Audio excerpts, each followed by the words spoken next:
Bueno, bienvenidos y bienvenidas a la 10ª edición de la Universidad del Barrio, el curso de Historia Contemporánea, que en esta oportunidad tiene por título Contracultura, Estética y Democracia durante la Transición Española entre el 68 y el año 86.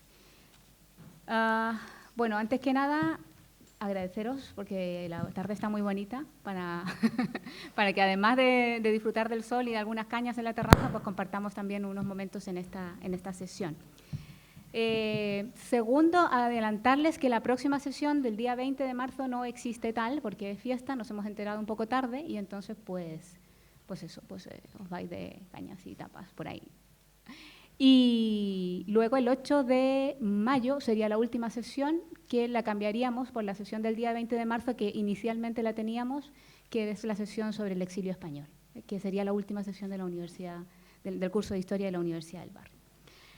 Bueno, pues vamos al lío. ¿Qué sesión tenemos hoy, no? Voy a leer el párrafo que los invitaba a participar de este día, y que tiene un poco esta invitación, ¿no? Dice: entendemos la transición como un conflicto entre política y ciudadanía, donde un proceso institucional roba a los ciudadanos la capacidad de autogobernarse por medio de una serie de estrategias como el llamado consenso o la propia Constitución.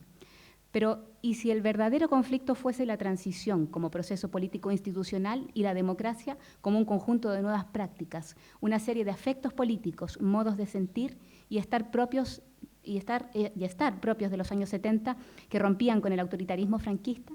En esta sesión nos preguntamos por las rupturas que sí existieron en la transición, rupturas de la forma de vida, de las prácticas cotidianas, en el amor o en el trabajo, en el arte y las expectativas de cómo podemos vivir juntas.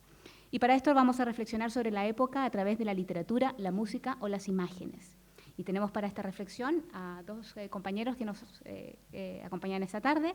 Uno es Germán Labrador, él es profesor del Departamento de Lenguas y Culturas Españolas y Portuguesa desde el año 2008 en la Universidad de Princeton. Sus intereses incluyen la historia cultural y literaria, los estudios de memoria, la poesía, los movimientos sociales y las culturas urbanas. Su área de investigación principal es la España moderna y contemporánea, y así lo ha hecho ver en su primer libro, Letras arrebatadas, Poesía y Química en la Transición Española, que estudia cómo un grupo olvidado de poetas underground españoles utilizó la literatura drogada en la simbolización de la experiencia histórica de su generación, desde las utopías psicodélicas del 68 a la mortal propagación del consumo de heroína en los años 80. Su segundo libro, que está a punto de salir, Culpables por la literatura, imaginación política y contracultura en la transición española, analiza los intentos por parte de la contracultura española de superar la débil democracia posfranquista a través de la bioliteratura y del activismo en los años 70. Muchas gracias, Germán, por estar con nosotros. Y Miguel Ángel Gil, que lo tenemos aquí, que va a iniciar esta sesión, y que él es doctorando de la Universidad Carlos III de Madrid, es miembro de la editorial Postmetrópolis, que conocéis muy bien, y colaborador del grupo de investigación Música, Sociedad y Creatividad Artística. Muchas gracias, Miguel Ángel, por estar aquí con nosotros. Bueno, para comenzar y para arrancar esta sesión, que va a ser, bueno, pues la verdad es que muy bonita, queremos que la disfrutan porque va a tener pues sensaciones de, vamos a escuchar cosas, vamos a ver cosas y también vamos a estar o no de acuerdo con algunas impresiones, ¿no?, que nos van a decir sobre esta sesión. Y me gustaría leer un trozo de los que teníamos pensado, que viene realmente a cuento de esta sesión, que es un extracto del libro de Eduardo Aribars, Cultura y Memoria a la Contra, editado por Postmetrópolis, y de los textos que hemos revisado me quedo con uno de ellos, con una columna de Eduardo con respecto a, que ha sido publicada en Triunfo en el 874, y que se llama Los nuevos hippies. Dice: no se han muerto, no han desaparecido, no han emigrado todos en masa los San Francisco o los camandúes de su mente. Pasean todavía, aunque ya sin flores en el pelo ni rosas en la cara, como viejos coches de un modelo muy antiguo, sus cuerpos cansados.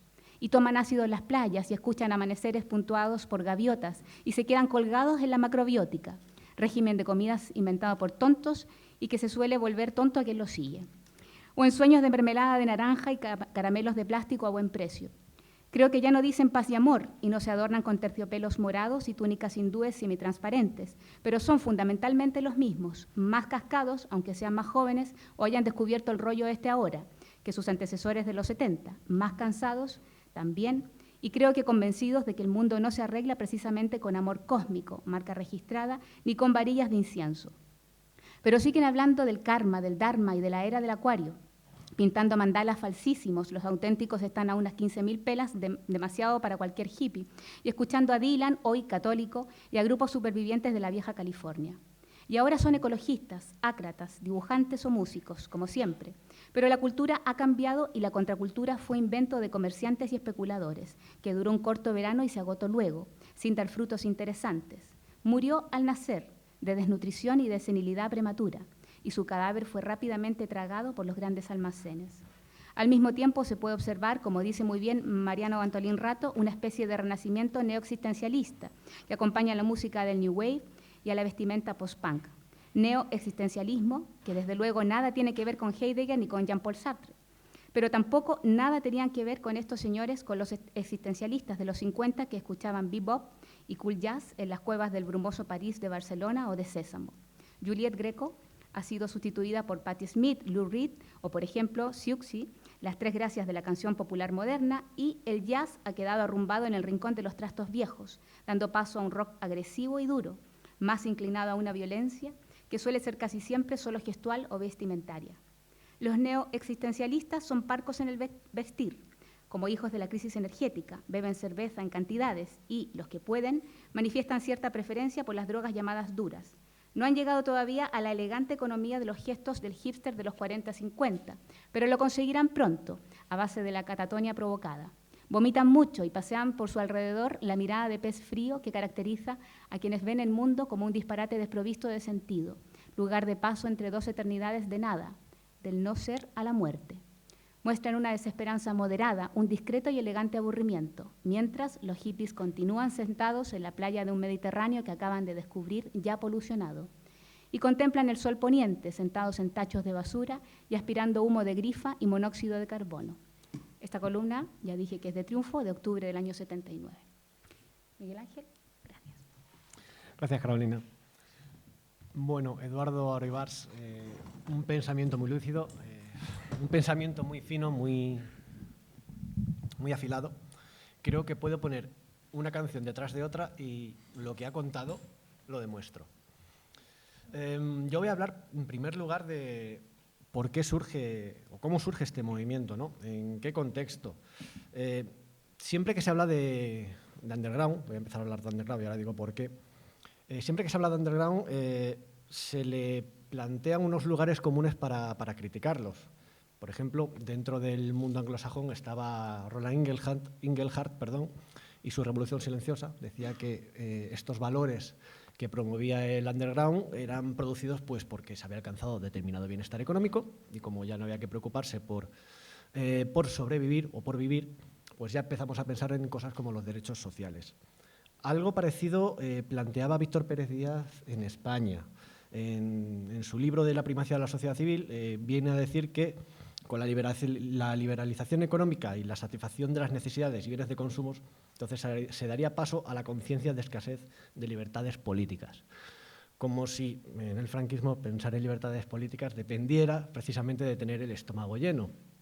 Bueno, más que nada, si pensabas en ello, te podían dar unos cuantos palos, como poco. Desde estos lugares comunes, yo lo que vengo a proponer es que la contracultura no es nada de eso. La contracultura, el underground, es gente interclasista, no hay una clase social predeterminada, no eran solo jóvenes, no eran universitarios exclusivamente, en muchos casos eran hijos de trabajadores que habían empezado también a ir a la universidad. Y si bien había una cultura académica por detrás, también había una cultura autodidacta, un do it yourself, que es de donde sale el término, de aquel momento. Llegados a este punto, ¿por qué hablo de underground y no de contracultura en España? Pues 3 motivos, y 2 los quiero reflejar con esta pequeña foto. La primera foto, es la de la izquierda, tiene que ver con, es el mapa del Railroad Underground. era el tren subterráneo por el cual los esclavos pasaban de Estados Unidos, de la Estados Unidos esclavista en la época de la guerra de secesión, a Canadá. Había todo un lenguaje metafórico para explicar cómo se podía pasar desde el norte de Estados Unidos al sur de Canadá. Y curiosamente las estaciones eran casas que se estaban habilitando, gente que era abolicionista, que quería ayudar a que esas personas pasaran. Pongo esta foto porque al fin y al cabo el underground cuando llega a España llega muy influenciado por la música norteamericana y por los beatniks, por su paso por sitios como Tánger, conexión con gente española por un lado, pero luego también por cómo se introducen en las penínsulas. Ahora después explicaré cómo se produce eso. La otra foto que pongo, no sé si a lo mejor alguien la ha reconocido, es un fotograma de la película de Mirko Sturica, Underground, que la tomo porque me hace gracia, ¿no? Viene un poco a reflejar pues, lo que era el submundo a modo cómico desde la Segunda Guerra Mundial pasando llegando hasta la Guerra de los Balcanes. Con ello quiero expresar que al fin y al cabo la contracultura, en este caso el underground, es algo clandestino, es algo que permanece en el anonimato, pero que también es algo voluntario y que al fin y al cabo en un primer instante siempre es algo que pasa desapercibido. En tercer lugar, hablo de underground porque no es hasta mediados de los 70 cuando ya hay una infraestructura de medios de comunicación, de revistas, cuando se empieza a acuñar el concepto o la palabra de contracultura. Y precisamente viene de revistas como Ojo Blanco o Star. En ningún momento en el año 68, año 69, 70, 71, ninguno de los protagonistas a los cuales yo voy a poner aquí un poquito de música, se definían a sí mismos como underground o como contraculturales. Quizás como underground sí, pero no como contraculturales. Por lo menos, si miramos dos de los últimos documentales que se han realizado sobre estos movimientos, casi todos, estos dos fijos, utilizan el concepto underground. Uno es Underground, la ciudad del arco iris, que es una especie de... es un documental que habla sobre cómo se construye o cómo aparece y cómo se disuelve el grupo Smash. Y por otro lado, Barcelona. Barcelona es una fiesta underground, creo que se llama el documental. Pues contaba todo lo que era la Barcelona del movimiento libertario en los años 70.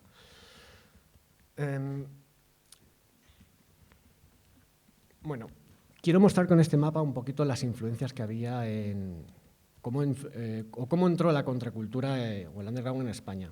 Si veis aquí unas imágenes que van lo que es las islas de Palma de Mallorca, cómo gente va desde Reino Unido, desde Europa, pasando por Barcelona y llegando a la isla, también de Estados Unidos.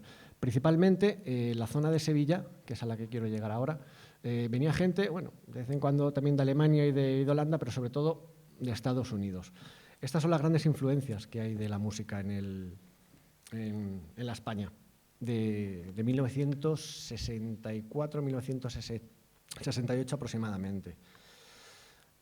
Sobre qué decir del surgimiento del underground en España. Bueno, Pau Malvido, digamos que ya en la década de los 70, en el 74 aproximadamente, en respuesta a un artículo que se publicó en la revista Ojo Blanco de Luis Racionero, en el cual criticaba la muerte o anunciaba la muerte de la contracultura, Pau Malvido lo que hizo fue defender que este señor, por ejemplo, no tenía ni idea de lo que era la contracultura. Y lo que venía a decir es que la contracultura se construye en su Barcelona natal en el 64, en la mezcla de todas estas clases. Venía a decir que la masa hippie y freak de Barcelona y comarca poco tiene que ver con esa gente, es decir, el Luis Racionero. Eran en sus orígenes izquierdistas, desengañados, pequeños burgueses pobretones mezclados con grifotas del barrio chino y extranjeros peregrinantes, en este caso a las islas, como mostraba con ese mapa. Los más proletarios se veían más obligados a tragarlo todo sin posibilidad de trampa o sin truco, o ponerse al otro lado arriesgándolo casi todo. En fin, buenos niños convencidos, satisfechos, debían haber pocos. Buen niño significaba aprender lo que te dicen, creerlo o hacer ver que lo crees. Y esto último ha debido ser más posible. Hacer ver que se cree y por debajo mantener cierta desconfianza permanente y cierto maquiavelismo. Aquí ha habido y hay todavía mucha gente acostumbrada a sentirse en la ilegalidad social y en la ilegalidad moral. Cantidades de matrimonios por embarazo, mucho más de los que normalmente se cree. cantidad de sexualidad degradada, de chachas utilizadas como carne de cañón para el inicio sexual, ilegalidad en la diversión. ¿Qué quiero mostrar con todo esto? Pues que cuando nace la contracultura nace en este ambiente de ilegalidad, ilegalidad moral e ilegalidad política. Conforme aparece la música norteamericana, música que hay en las radios, música que se empieza a escuchar en los bares, que se empieza a escuchar en estos barrios donde se junta gente de todo tipo, de repente esa música opera como una clave en las estructuras de socialización de las personas. Se empiezan a inculcar valores diferentes. Se empieza también a normalizar, por otro lado, lo que serían estos valores más ilegales dentro de los límites que establece la legalidad de una cultura oficial, o en este caso del franquismo. Se mezclaban en locales en Barcelona como el Tokio, gente que provenía de eso, de los barrios pobres, de ciertas zonas, también de ciertas zonas del Ensanche, del Poble Sec, de Horta, y junto a niños, pijos y gente golfa que definía Pau Malvido. También había otros locales y eventos como los conciertos del Palacio de los Deportes, un club muy interesante que se llamaba el San Carlos, y también otros locales como la Trole. En Sevilla sucedió algo parecido, pero Sevilla entró en el imaginario contracultural mucho antes. Entró gracias a un señor que conoció seguramente a Sabicas, que era un gitano de Pamplona que se exilió, que tuvo un triunfo muy importante en Estados Unidos con su música, y también conoció a Carmen Amaya. A este señor le entró el flamenco por los ojos y de una forma, a través de la base de Rota y de Morón, llegó a España y conoció pues, a un señor, también músico, que se llamaba Diego el Gastor. Diego el Gastor, un utrerano, guitarrista, pues intiman y empiezan a generar, empiezan a compartir sus músicas, sus inquietudes, sus gustos, y en una finca que había por allí, por Morón, pues empiezan a generar una serie de fiestas, se juntan entre ellos, cantan blues, cantan flamenco, enseñan flamenco a gente de Estados Unidos, también enseñan a cantar, enseñan a bailar, y ahí es donde se empieza a producir una hibridación muy interesante entre músicas. Lo curioso es que, aunque todo eso se produce en la clandestinidad, en lo que yo entiendo que son esferas intermedias o esferas íntimas, no tiene nada que ver con la esfera privada, que a lo mejor hablaría Habermas en su libro. En estos espacios lo que ocurre es eso que he comentado antes, de que se produce una socialización diferente de lo que es la forma de vivir la cotidianidad, tanto la de gente en el margen social del franquismo, en este caso los gitanos, con gente que viene de fuera, como este señor que se llamaba Poren. Empieza a venir gente de todos lados. Según pude leer en el documental A la diestra del cielo, un documental sobre Silvio Fernández, que fue miembro de Smash, según él venía a comentar, según se comentaba en el documental, en aquellos lugares lo que se hacía era aprender una forma nueva de estar y de sentir y de entender la realidad que te rodea. Es una forma de construir la realidad distinta a la de la cotidianidad, distinta a la que marcaba el franquismo, por otro lado, que estaba muy determinada por lo que era la figura de las instituciones del poder, las instituciones de la Iglesia, la educación, la escuela, la autoridad de curas, autoridad de alcaldes, autoridad de propietarios o terratenientes. De repente todo aquello se empieza a diluir y hay otra forma de entender esa realidad. A eso me refiero yo con clave en las estructuras de socialización. Curiosamente, esta gente que no tiene un origen social poderoso empieza a hacer música de la forma, como buenamente pueda. Este señor Silvio empieza a tocar con sus primeros grupos cogiendo una guitarra española y poniéndole cuerdas de acero y utilizando como batería cacharros de cocina, botes, etcétera, etcétera. Y así se empieza a hacer música. Hay que tener en cuenta que el rock and roll en España, cuando surge de gente que tiene dinero, que se puede comprar guitarras, que se pueden comprar música, gente que tiene pelas, al fin y al cabo. Pero esto con la contracultura cambia. Y eso es otro ejemplo claro de que es un movimiento interclasista. De repente, hijos de trabajadores empiezan a hacer música y empiezan a hacer una música desde su entorno. Y esto es lo que realmente hace que la contracultura emerja como es. Perdón.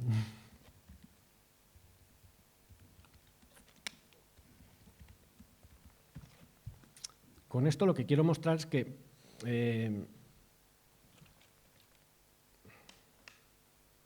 Perdón. Con ello quiero mostrar varias hipótesis. La contracultura no es el diagnóstico teórico de Inglehart o de Pérez Díaz, que las influencias de la música británica y estadounidense no solo dan forma a las experiencias propias de la cotidianidad de los márgenes morales del franquismo, sino que ofrece un marco para estructurarlo, que se inculcan desde esa música una serie de valores, si los podíamos dividir en tres tipos de categorías: pacifismo y derechos civiles, todo lo que tiene que ver con el ecologismo, como criticaba también Eduardo. Había una crítica importante a la industrialización, a la mecanización y a la tecnificación, sobre todo a la tecnificación social, las ingenierías sociales. Y también una necesidad de recuperación de la experiencia y cuidado de sí. Esto se mostraba en la música en muchísimos elementos, desde la iconografía de las portadas de los discos, pasando por las letras, también las formas de componer, las formas de producir los discos, y sobre todo con los recursos musicales y armónicos. Esta música nace desde la clandestinidad. Al principio, es lo que quiero explicar, grandes discográficas no es que la apoyaran a no ser que tuvieran ya un éxito asegurado, es decir, cuando ya estaban más o menos conocidos, ya eran más o menos conocidos, entonces apostaron por ellos. A partir del año 70, cuando ya el movimiento se hace más conocido, ya empiezan a haber unas discográficas que se construyen en torno ya a ese propio movimiento y ya empieza a tener más salida en el mercado. Y ya es a partir del 75 cuando ya la cosa se profesionaliza con diferentes discografías, Celeste en Barcelona, y en Madrid podríamos hablar de Chapadiscos o incluso de Gong. Son sellos que ya están especializados para producir este tipo de música. Voy a empezar a poner música, que yo creo que es lo importante. En Barcelona había un grupo que se llamaba Lone Star. Empezó como muchos otros de la época, de finales de de principios de los 60, haciendo versiones. No les dejaban grabar canciones propias, pero empezaron a grabar canciones propias. Y me interesa mucho poner esta canción porque refleja cómo gente que venía de una clase social más pudiente, al juntarse con esa clase social no tan pudiente, en esa sensibilidad que ha explicado, o sea, que he comentado antes, o que decía Pau Malvido en estos artículos de la revista Star, esta gente lo que viene a mostrar en sus canciones, en su música, es pues, la situación social de aquel barrio, de aquellos barrios.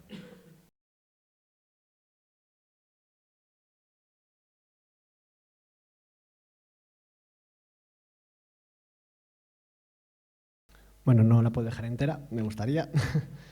Bueno, si os habéis dado cuenta un poco de lo que va contando la letra, teniendo en cuenta que la música está muy trabajada, que está muy bien producida, que tenía ya un sello importante detrás que estaba realizando esto, de repente Lone Star saca una canción hablando de lo malo, del ocho polvo que está el barrio, de las condiciones que existen allí para vivir y sin embargo se sigue viviendo.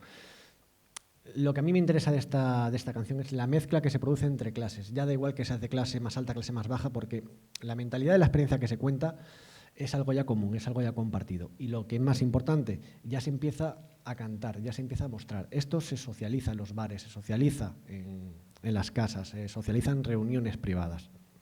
En Sevilla ocurre algo parecido.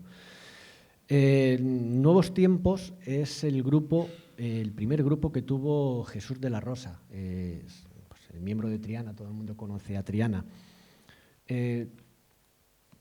Lo pongo porque resulta muy interesante la sensibilidad que construye en esta canción. Vamos a verla.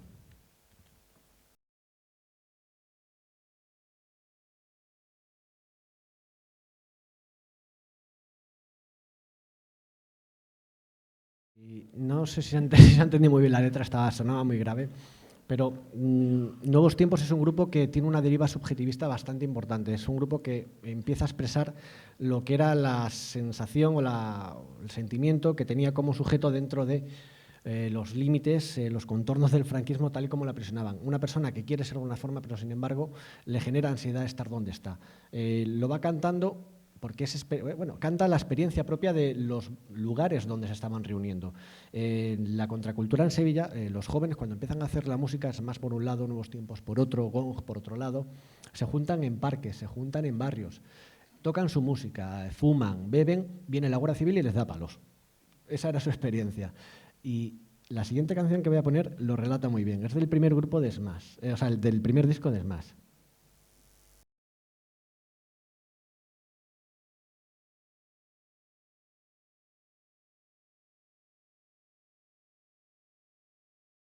Bueno, creo que la letra es bastante clara, eso de oliendo a las flores. Es lo que quería explicar. Esta canción es muy, o sea, es muy clara a la hora de explicar esa experiencia que tenían en los barrios y cómo se construía pues lo que era el lugar y la sensibilidad que había allí en aquel momento. Bueno, este momento, esto es hasta el 68, 69. A partir de este tiempo, el mercado se empieza a abrir un poquito más hacia ellos, ven ciertas posibilidades. Smash tiene unos seguidores que son muy fieles, Nuevos Tiempos también, Lone Star ni qué decir. Empiezan a surgir nuevos grupos y llegamos a Barcelona ya en los años 70 y podríamos hablar, por ejemplo, de este grupo que se llama Miniatura. Me gusta mucho la portada. La portada es un ojo de pez. La idea de distorsionar la realidad ya está presente desde el momento en el que tú ves la carátula del disco. Voy a poner esta parte de aquí, a ver si...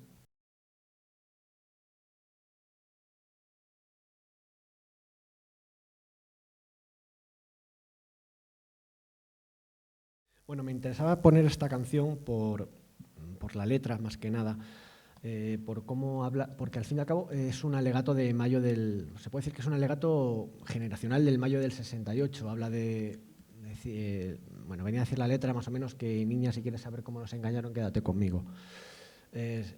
Por cómo se solucionó al final lo que fue el movimiento del mayo francés. Voy a pasar con otra, con Dioptría, a ver si suena.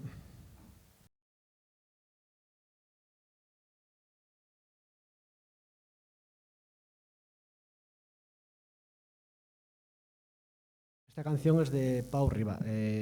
Saca su primer disco en solitario. En los 60 estuvo con un grupo que se llamaba el Grup de Folk, que lo conformó con más gente, con Sisa, con Oriol Tranvía, Jordi Batiste, que es la canción que no ha sonado antes.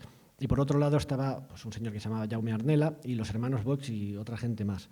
Este grupo sale con una clara tendencia folk y tradicionalista y se va dividiendo en dos tipos de grupos, los que tiraban más a la música folk catalana y los que querían experimentar más. Él era uno de ellos, aunque se nota mucho que hay una vertiente en plan Bob Dylan, ya empiezan a experimentar con la psicodelia, sobre todo con la psicodelia lo va a hacer más bien Sisa, pero esta gente ya empieza a construir un discurso musical distinto al del folk que se estaba dando en Cataluña, recuperando las raíces y que también se querían diferenciar de ellos ideológicamente, porque Pau Riba decía en el documental Barcelona era una fiesta, era una fiesta underground, venía a comentar que el motivo por el cual se separó y empezó a hacer este tipo de música, le interesaba seguir por otras derivas, era sobre todo porque, si bien todos eran antifranquistas, el antifranquismo que se producía desde esa canción más tradicionalista no era en sí un antifranquismo que luchara por ciertas libertades, por los derechos civiles, por los derechos sociales, por el ecologismo, por la libertad en general. Ellos eran antisistema y él se entendía como un antisistema, mientras que el resto de gente que estaba alrededor del grupo de folk pues no lo era.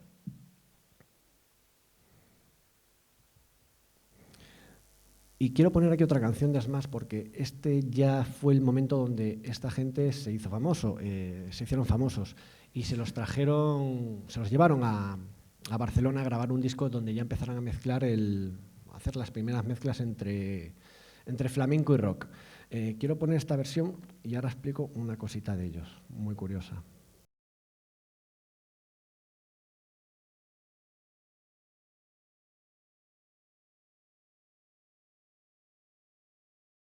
El que estaba cantando era Manuel Molina. La primera, antes de ser Loli Manuel, pues se mezcló con esta gente para hacer estas cosas. Y lo que quiero recuperar de este grupo es el corromperse por derecho, como dijo Julio Matito. Esta gente escribió un manifiesto, fueron de los primeros grupos que escribieron manifiestos en los años 70. y con su lenguaje propio pues empezaron a ordenar el mundo. Un lenguaje que también tenía mucho que ver con recuperar lo relacionado con la naturaleza. El Manifiesto de los Bordes es ese lenguaje. No es algo académico, no hay nada más que sensibilidad y sentimiento a la hora de diferenciar, de explicar el mundo de determinada forma. Corromperse con derecho, pues por derecho es coger algo como el flamenco, mezclarlo con el rock y hacer con él lo que le dé la gana y decir lo que quieran, ni más ni menos, rompiendo con los estándares y con los cánones de lo que dice ser el rock o lo que dice ser el flamenco. Ya entrando más en los años 75, conforme se construye todo el entorno celeste en Barcelona, es la época de la profesionalización de la música. De la música de la contracultura. Empiezan a surgir otro tipo de grupos más relacionados con el jazz, mucho más técnicos, mucho más especializados. Al mismo tiempo, en ese momento, el rock sinfónico o rock psicodélico ya empieza a perder seguidores. Ya las tendencias sociales empiezan a ir por otro sitio. Muere Franco, hay ciertas expectativas de cambio, la gente ya sale más a la calle, la gente ya no se destapa, se creó la ley de peligrosidad social en el año 73, aunque se estaban dando muchos palos ya, más palos que los años 60 incluso, la gente salía a la calle y hablaba y expresaba lo que quería. Y un grupo interesante para explicar lo que será esta sensibilidad es este grupo, Iceberg.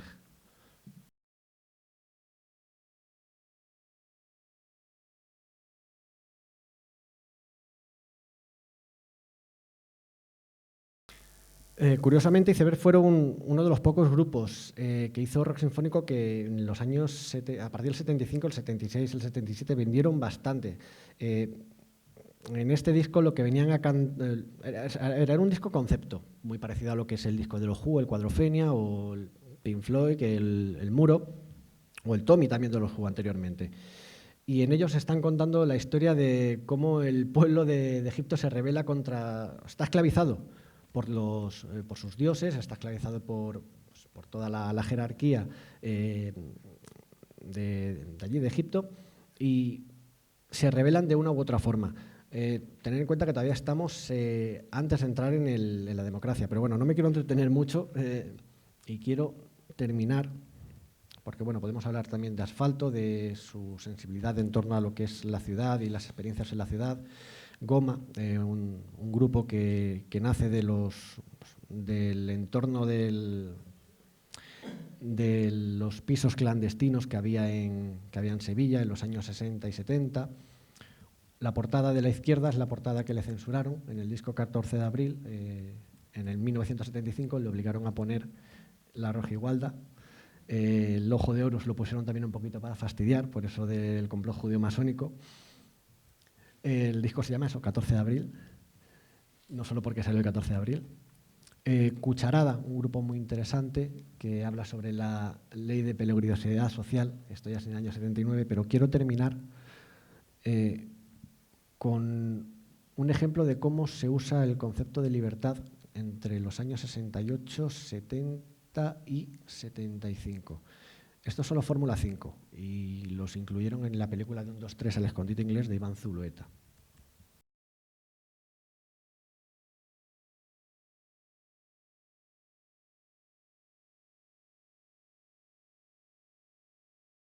Va a perder su libertad por ganar su juventud. Es muy interesante cómo se utiliza el concepto de libertad de entonces. Voy a poner otra canción también de final de los 60, en este caso de Lone Star. La portada no tiene que ver con el disco, pero me parecía muy interesante poner esta portada. Luego ya si queréis entramos en por qué. También tiene que ver con la libertad de esta canción.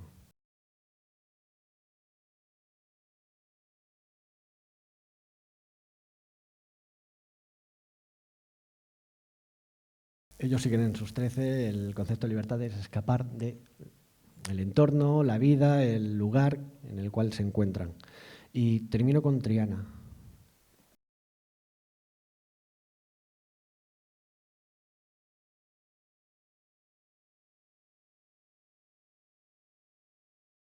Queremos elegir el rumbo que lleva a la libertad.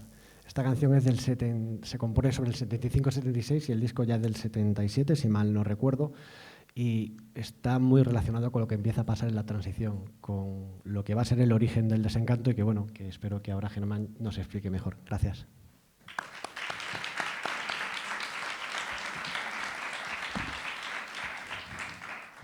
Bueno, en primer lugar, una precisión de orden técnico. ¿A qué hora terminamos para estar seguros de...? A las 9. O sea, vale, vamos a intentar eso. No extenderme más allá de media hora para que tengamos suficiente tiempo para conversar, que será, creo, más interesante para todas.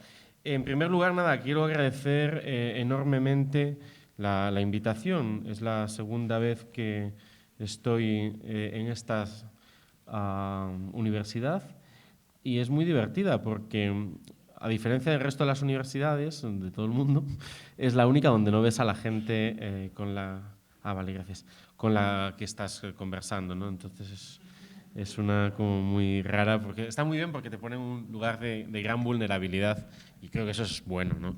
En general. Entonces, nada, pues voy a empezar a conversar. Quería agradecer eso a Pablo, a Carolina, al resto de compañeras de la Universidad del Barrio, pues la invitación y a todas las asistentes a su presencia aquí. Yo voy a hablar de una manera, unas claves muy parecidas a las de Miguel Ángel en relación con la experiencia de la transición desde mi perspectiva. La transición es un momento importantísimo en la medida en la que es un mito fundacional en el cual nuestra cultura se apoya, es el mito de fundación del mundo en el que habitamos y no podemos disociarnos de él. El problema es que la experiencia de los años 70 y aquella memoria de la transición que nosotros tenemos no están atravesadas por todo tipo de fracturas y habitamos entre esas fracturas, y yo al menos en los últimos años he intentado trabajar para pensarlas, de qué tipo de disociaciones han sucedido entre ciertas experiencias de los años 70 y nuestro imaginario de las mismas. Entonces, yo he identificado algunas. Lo que os voy a presentar es un resumen así un poco desarticulado de un libro que va a salir al final de este mes, ¿no? Yo he venido a hablar de mi libro, ¿no? Y en ese sentido, bueno, pues ahí los argumentos se van a refinar más, pero también me apetecería conversarlos en el turno de preguntas, ¿no?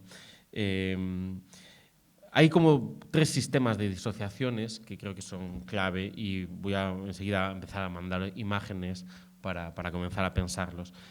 Uno de ellos tiene que ver con esa diferencia entre el ámbito de la cultura y el ámbito de la política. Otro tiene que ver con lo que llamaríamos vida y literatura o vida y estética, y ahora vamos a volver sobre ello, y otro que tiene que ver con historia y memoria. Esos 3 ejes, digamos, de coordenadas, que son muy nuestros, eran muy poco de los 70, muy poco de la experiencia democrática de los 70. Y vinculado con esto hay una competencia fundamental por el significado del vocabulario de la democracia, que podríamos, ¿no?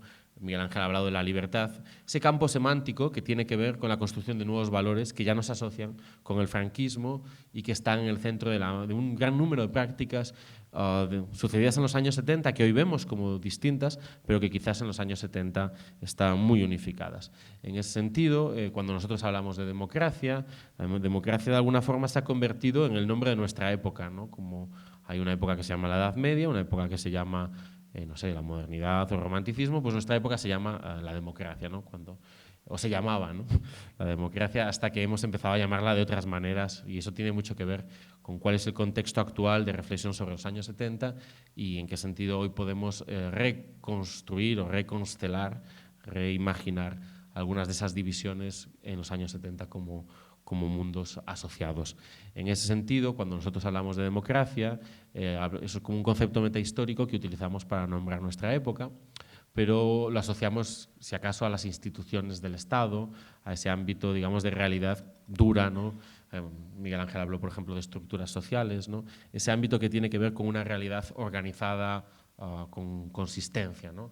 Vamos a llamarlo. Entonces, cuando hablamos de democracia, hablamos pues, de la Constitución del 78, las elecciones del 77, la victoria de Felipe González, toda esa sucesión de eventos que ya forman una narrativa del éxito, una narrativa que acaba en una sociedad normalizada, europea, integrada en un marco, digamos, internacional, la narrativa del éxito de la transición. No podemos, tenemos un problema con el fetiche del éxito, es como la gran categoría central de los años 70.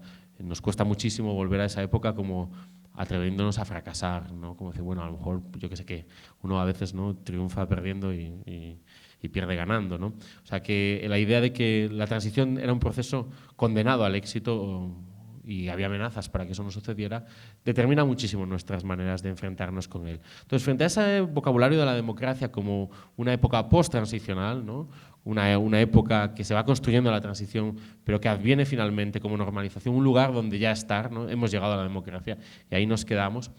Frente a este tipo, digamos, de aproximación que tiene que ver más con una historiografía, con eso que hemos llamado el mito de la transición, que hoy, bueno, pues quizás solo existe como un fantasma, ¿no? Y todos podemos pensar en historiadores, en columnistas, ¿no?, en medios de comunicación, en expresidentes del gobierno, que de alguna manera se asocian a la producción de ese mito institucional.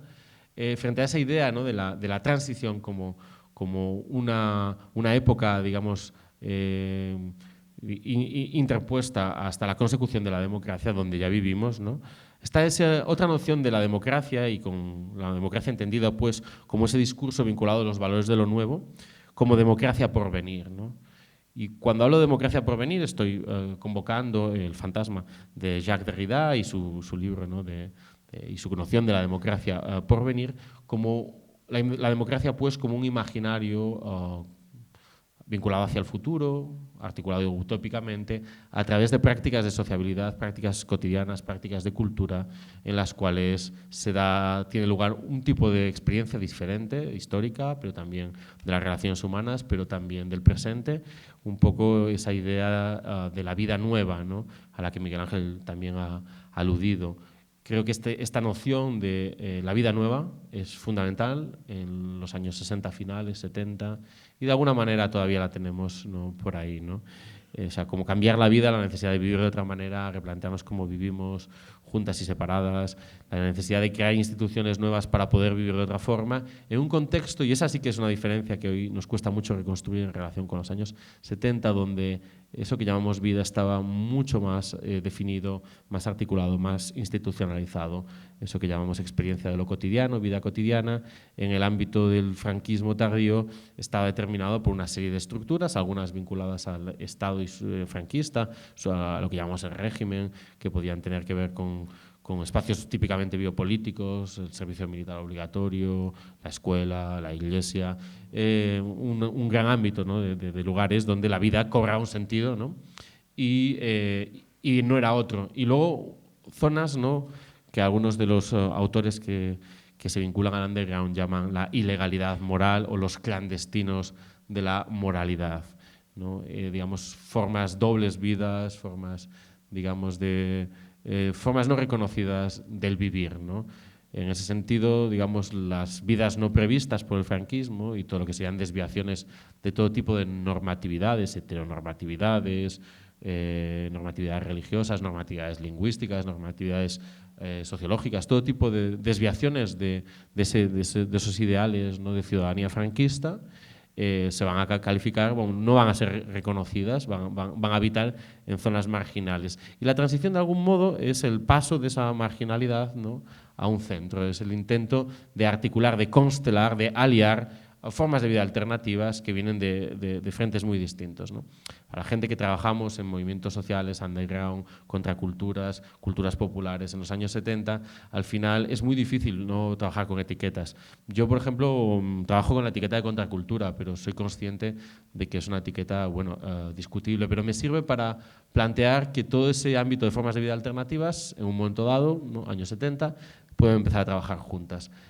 Considero, por ejemplo, ¿no?, que el underground sería una zona específica de esas formas de vida alternativas, de esas formas de vida democráticas en construcción que se van a dar en la década, pero hay otros, ¿no? Hay otros, algunos tienen un origen anterior al franquismo, tienen que ver con las culturas populares, otros tienen que ver con las memorias de las culturas políticas rotas en el 36, como es, por ejemplo, la recuperación del anarquismo a partir del año 76, otras tienen que ver con formas de vida por venir que luego se van a vincular más a eso que llamamos posmodernidad o neoliberalismo, ¿no? Lo interesante de la transición es que es un espacio donde todos los mundos que vienen antes y vienen después están como mezclados, implosionan, ¿no?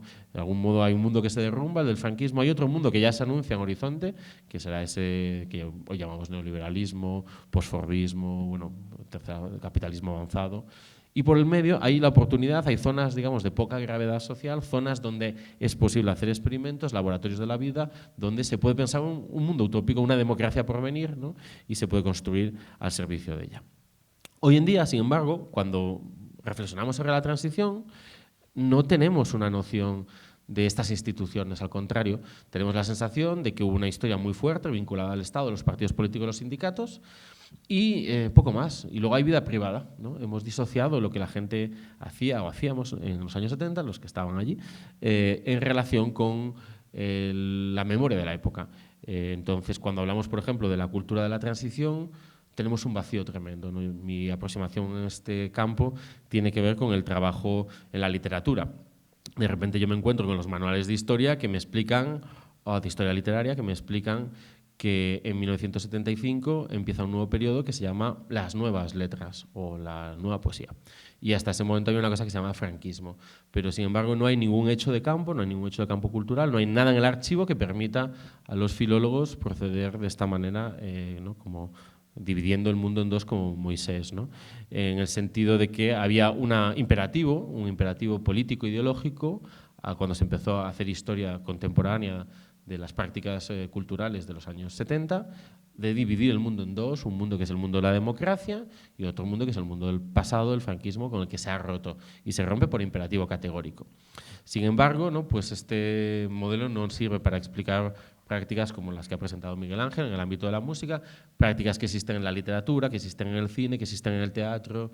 Digamos, en los años 70 son de una riqueza política cultural desbordante, porque la cultura se convierte en el ámbito del trabajo de esa democracia por venir.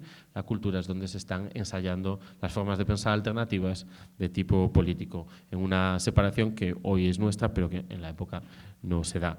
En ese sentido, en los últimos años hemos estado trabajando con una noción muy interesante, que es la de CT, ¿no? Cultura de transición, que fue acuñada por el filólogo y periodista Guillem Martínez, y la idea de la CT de Guillem Martínez es que las fuerzas de la cultura en la democracia, en esa democracia digamos, instituida a partir del año 82, en eso que vamos a llamar el régimen del 78, es decir, la idea es que las fuerzas de la cultura en la España contemporánea han actuado como poderosos agentes de construcción de consenso, ¿no? Que de alguna manera el ámbito cultural habría sido desmovilizado, como el ámbito social, sindical, laboral, y habría trabajado en la producción de consensos culturales muy fuertes que habrían limitado enormemente el ejercicio de derechos, el ejercicio del libre pensamiento, y habrían perpetuado una serie de conflictos imaginarios de tipo identitario en los años 80, 90, 2000. Bueno, habría que hilar muy fino, es un proceso muy complicado. Yo he escrito sobre eso en algún lugar, si queréis luego podemos volver a eso, pero a mí me importa mucho diferenciar lo que sería la cultura de la transición, es decir, aquella que se construye a nivel del Estado o por muchos sistemas de vías, pero vamos, el Ministerio de Cultura evidentemente sería uno de ellos, ¿no? Y la política cultural socialista tendría su importancia, es decir, ese sistema, digamos, de modos de hacer y de pensar la cultura hegemónico a partir de los años 80 de la escena cultural anterior, que es en la cual es posible pensar y reconstruir otros procesos de tipo de imaginación ciudadana que luego no se van a dar.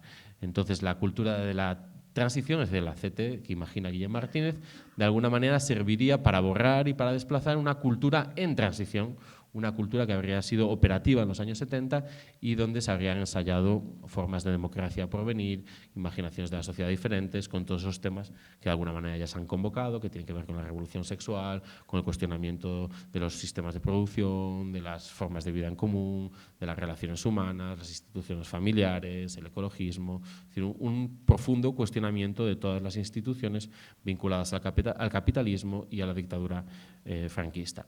En ese sentido, hoy podemos tener, sin embargo, hay otro tipo de imágenes, de otro tipo de prácticas políticas que se han asociado más al imaginario del Estado, como pueden ser, por ejemplo, pues ciertas manifestaciones o, no sé, el abrazo de Genovés, ¿no? Que han quedado vinculadas a una memoria del Estado. Sin embargo, lo que es muy interesante al analizarlas históricamente en el proceso de su conformación, son muy semejantes en su producción a otras formas que han quedado olvidadas en el archivo de la época.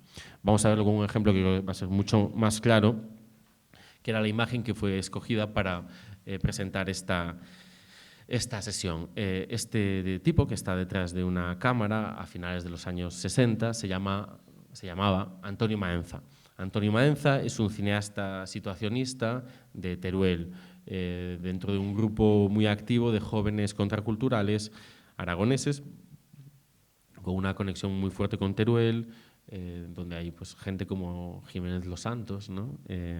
Esas cosas que pasan en la transición, y gentes como los hermanos Labordeta. Es un grupo muy activo, vinculado a la poesía, también a la recuperación de culturas populares de tipo oral.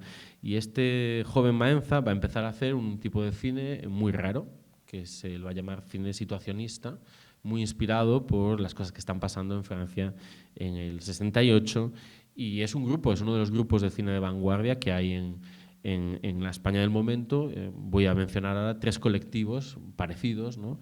Este sería el primero, el colectivo situacionista de Zaragoza, que después va a aliarse con Eduardo Arbás, un joven militante contracultural de Valencia, poeta, que morirá muy joven en 1972, ¿no? Antonio Maenza está filmando aquí una película que se llama El lobby contra el cordero, que es una fábula alegórica sobre el propio proceso revolucionario a través de la estética.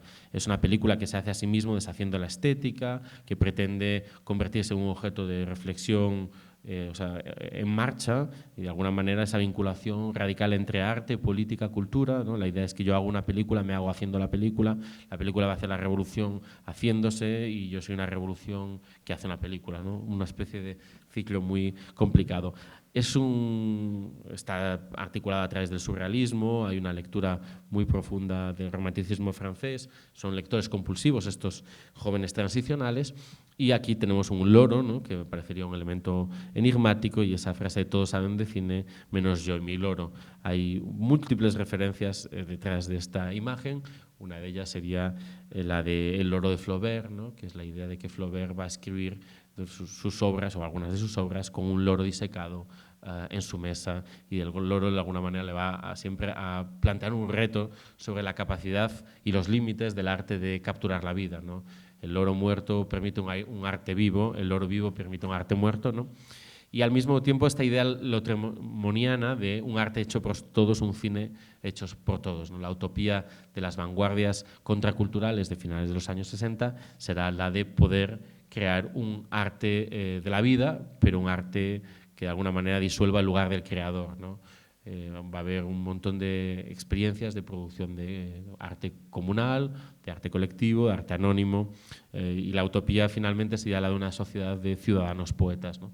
Donde todos los ciudadanos sean capaces de producirse a sí mismos, produciendo la vida democrática en común a través de la producción de estética. Esta idea se irá materializando en múltiples soportes y experiencias distintas, desde la música hasta la revista, los fanzines, pero también tendrá también inspirará, digamos, formas de asociacionismo y de prácticas políticas, desde huelgas hasta ocupaciones. Antonio Maenza, en su corta carrera, hará 3 películas distintas, terminará 3 películas, dejará otros 2 guiones incompletos, escribirá 2 novelas, y otras 3 quedarán como en proyecto, entre el año 67 y el año 72, mientras consume todo tipo de drogas psicodélicas y experimenta con todos los tipos de rupturas morales y políticas de su época. Irá al servicio militar. En el servicio militar pasa algo que no queda muy claro según sus biógrafos, pero evidentemente lo machacan y tiene unas experiencias traumáticas que le conducen al psiquiátrico. Es posible que haya sido también, digamos, clinicalizado, de que lo hayan mandado al psiquiátrico como parte de digamos, un proceso legal, un proceso de castigo, era algo que sucedía en función de las leyes de peligrosidad social, que también Miguel Ángel mencionó. O sea, hay que reconstruir también las condiciones de la dificultad de crear una vida nueva, la dificultad de romper vitalmente con el franquismo, está muy relacionada con la existencia de unas estructuras represivas muy fuertes que van a tener una mutación en 1970 con la invención de una categoría biopolítica central para los años 70, que es la de peligrosidad social. Maenza aparecerá, bueno, después del servicio militar, empezará a unir una etapa de psiquiátricos con unos conflictos familiares tremendos, y en 1979, un domingo antes de misa, su cuerpo aparece debajo de su casa, totalmente magullado, vamos, había muerto. Habrá dos teorías fundamentales sobre su muerte, una la del suicidio, que se habría tirado desde la ventana de su casa, y otra la de que en realidad habría sido víctima de una agresión fascista porque las heridas no se corresponderían con las propias de haberse caído desde un quinto piso. Sobre esto hay un enigma. En los últimos años ha habido bastante trabajo. Hay un documental que os recomiendo, está colgado en Libre. Esto es un fotograma de su película El lobby contra el cordero, la que está filmando aquí, ¿no?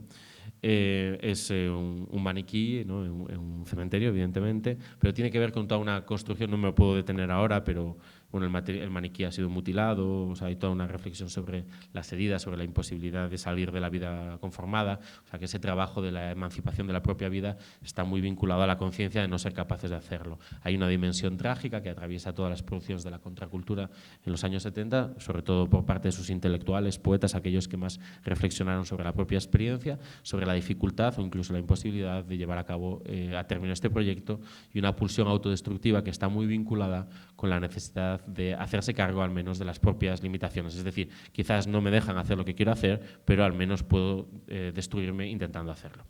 Y hay, bueno, toda una cuestión sobre la revolución sexual, sobre el culto funerario del franquismo, o sea, como unas necropolíticas y unas vinculadas, una reflexión necropolítica muy fuerte vinculado al proyecto de revolución de los deseos. Cambiamos de colectivo, ¿no? Esta imagen en principio no tendría nada que ver con esta, ¿no? Esta es una imagen que no ha visto casi nadie, es una imagen totalmente marginal, vinculada, pues eso, al archivo de la contracultura, reeditado gracias a la posibilidad, digamos, de recuperar esos archivos que las culturas digitales han producido. Habría que reflexionar sobre esto seriamente. Hoy estamos en condiciones de pensar la transición de una manera radicalmente distinta, gracias a que las culturas digitales en manos de ciudadanos anónimos han sido capaces de socializar de manera masiva materiales que en su época no habían circulado de manera relevante. De hecho, la paradoja es que hoy estamos consumiendo o relacionándonos con la contracultura de una manera mucho más masiva, ¿no?, que la propia transición había visto. Os recomiendo una página web que se llama la web Sensenom, que la lleva un archivista catalán y un antiguo psicodélico, y que tiene un archivo inmenso de publicaciones, relatos, imágenes de la época. Esta imagen es una imagen asociada, digamos, a lo que llamaríamos la transición con mayúsculas, ¿no?, que tendría que ver con los vericuetos y peripecias que la ciudadanía tendría que haber experimentado antes de por fin de encontrarse con sus representantes electos que se encargarían de manera definitiva de sus negocios, ¿no? Entonces, esto sería como uno de esos momentos críticos del proceso transicional dentro del relato mítico, que tendría que ver, evidentemente, con los sucesos de Vitoria en 1976. Esta imagen fue vista en distintos momentos, publicada muchas veces, ha sido muy repetida. Sí, es una imagen icónica, ¿no?, de lo que llamaremos un icono de la transición. ¿Cómo? Sí. Claro, Vitoria. Sí. Sí.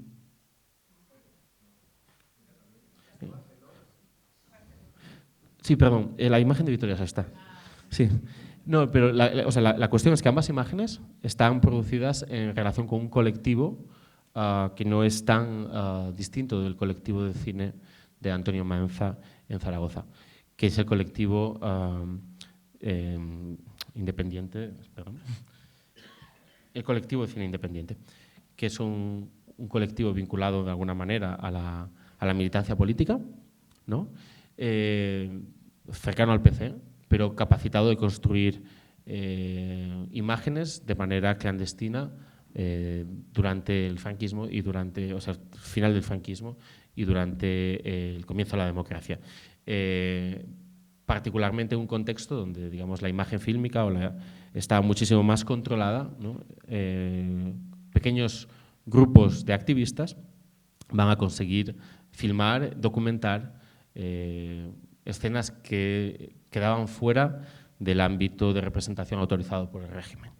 Esto lo que va a permitir, particularmente en los sucesos de Vitoria, es que imágenes que luego se van a convertir en imágenes icónicas a través de distintos dispositivos, pero uno al que particularmente reconocemos su centralidad, que son los documentales de Victoria Prego en 1995, van a ser imágenes generadas por un archivo contracultural. Es decir, que aquellos documentos de la contracultura van a acabar integrando, una parte de ellos van a acabar integrando el dispositivo memorial mítico de la transición española. El de los sucesos de Vitoria me parece uno de los ejemplos más destacados, pero hay otro más conocido aún, que tiene que ver con la grabación de la policía, de la emisora de la policía, en el atentado contra Carrero Blanco, ¿no? Esa grabación donde se supone que es un escape de gas y están todos perdidos, ¿no? Que hemos oído 1000 veces. La cinta original de esa grabación, o sea, el hecho de que eso sea público, la primera vez que se hace pública es como un anexo del libro Operación Ogro, editado, publicado por la compañera de Alfonso Sastre. Eva Forés, gracias. Por Eva Forés, aunque de alguna manera firmado con el seudónimo de Julen, sale Guerrero, pero no es Guerrero. Se me están mezclando los nombres. Julen algo, ¿no? Luego ya en la transición hay un momento muy hermoso en el cual Operación Ogro, que es publicado en el 74 en el País Vasco francés, es publicado ya por fin con el nombre de Eva Forés, después de que además ella fuera detenida y acusada de ser la autora material del libro durante el tiempo en el que el comando estuvo escondido en Madrid.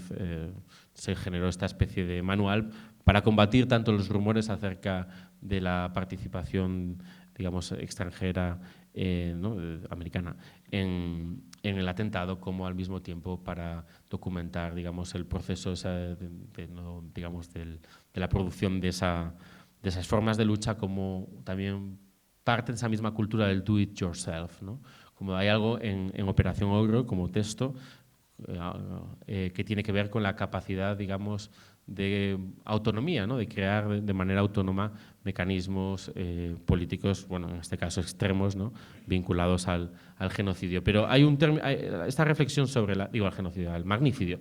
Digamos, la reflexión sobre la autonomía y sobre la capacidad, digamos, de cualquiera de producir prácticas nuevas es central a la época y va a atravesar distintos ámbitos, el de la cultura más, digamos, underground, más minoritaria hoy, ¿no? Que imaginamos menos conectada con las temporalidades fuertes del proceso, hasta, digamos, el archivo ciudadano y sus distintas modulaciones, ¿no? En estos documentos hay mucho, ¿no? O sea, estos documentos nos permiten reconstruir prácticas mínimas que tienen que ver con los signos, ¿no? Que tienen que ver con las memorias, que tienen que ver con los cuerpos, que tienen que ver con las formas de vestir. O sea, que nuestra capacidad de pensar la época tiene que ver con las marcas epocales que se quedan dentro de la estética. Uno de los miembros de este colectivo es Tino Calabuig. Tino Calabuig será un cineasta muy activo y se embarcará en múltiples aventuras. Simplemente traigo dos para contrastarlas en un sentido que creo que es interesante, ¿no?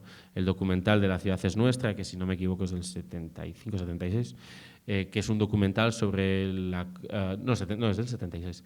Es un documental sobre las luchas barriales y las demandas en los barrios de Madrid en el contexto de la transición. Es evidentemente una réplica en la calle es mía, ¿no? de Fraga. Pues no, La ciudad es nuestra, y donde ya se anuncia, pues, digamos, las demandas que luego se canalizarán a través de los movimientos municipales, donde está, digamos, toda la problemática entre activismo y comunidades de base. Es un documental que hoy resuena de una manera muy complicada, pero en la imagen de enfrente, de arriba, tenemos otro otro tipo de documento, otro tipo de práctica, que es un corto también de Calabuig sobre Carpanta, que se llama Carpanta, de hecho, Carpanta, el mítico personaje, ¿no?, de Escobar, que no podía saciar su hambre y que intentaba siempre comer, comer, comer, pues reaparece, y reaparece en el interior de la cultura del destape, ¿no? A este Carpanta lo que Calabuig le propone no solamente es comerse un pollo, ¿no?, sino por fin poder realizar sus deseos sexuales, porque en el fondo Calabuig, de una manera brillante, a mi entender, interpreta a Carpanta como el sujeto múltiplemente reprimido del franquismo, y el síndrome, el trastorno oral de Carpanta que le impide comer, en realidad sería otro tipo de bloqueo, ¿no?